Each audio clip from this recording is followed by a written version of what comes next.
Broken news. There are now AI tools that can undress you online so that when you're posting pictures, there are some perverts out there who are just about to have a great time with your pictures. So they'll take your pictures online and put it on this app, and the app undresses you. Others will take this further to spread fake news online, often for blackmail, harassment, or humiliation. Now, this is a serious violation of privacy, and it's being used as a tool for cyberbullying, revenge porn, and even digital violence.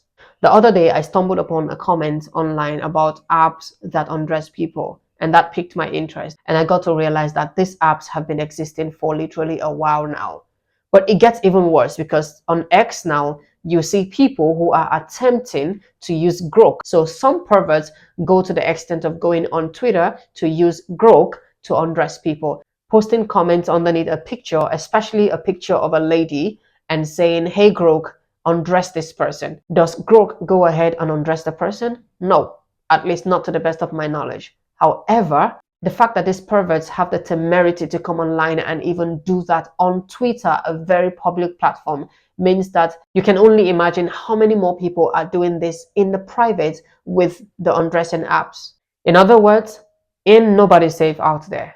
Because even if you decide going forward that you will no longer post any picture online, what about the pictures you've posted in the past? So the big question, what do you do to avoid being a victim? Protect your online presence. Limit what you post publicly online, especially full body image, swimsuit photos, or anything that could be misused. Use watermarks or low resolution image for public sharing when possible.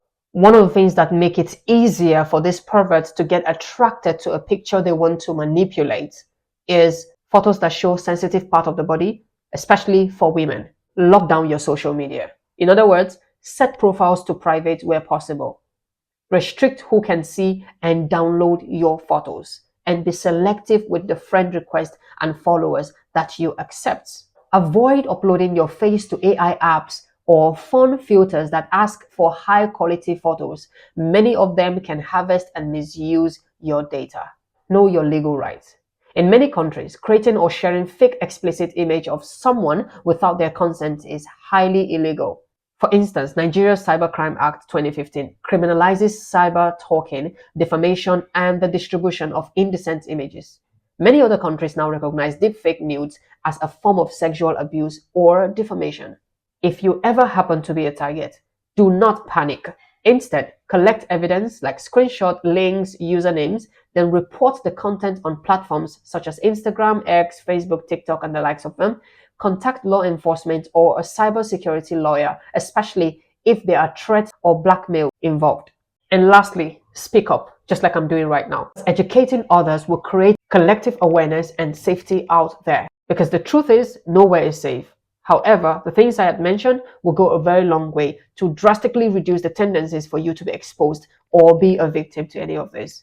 And if you're watching this and happen to indulge in any of these activities, especially downloading apps and using these apps for your ulterior motives, I have good news for you. Most of these apps also have ulterior motive for you. So just when you think you're trying to make someone a victim, you are the very first victim. It's a terrible world, right? I know. So go ahead and share this video to anyone you genuinely care about so that they can protect themselves as well. And yeah, don't forget to subscribe because I'm going to be doing a lot more videos similar to this that will ensure your safety online is guaranteed to a large extent. Until then, peace.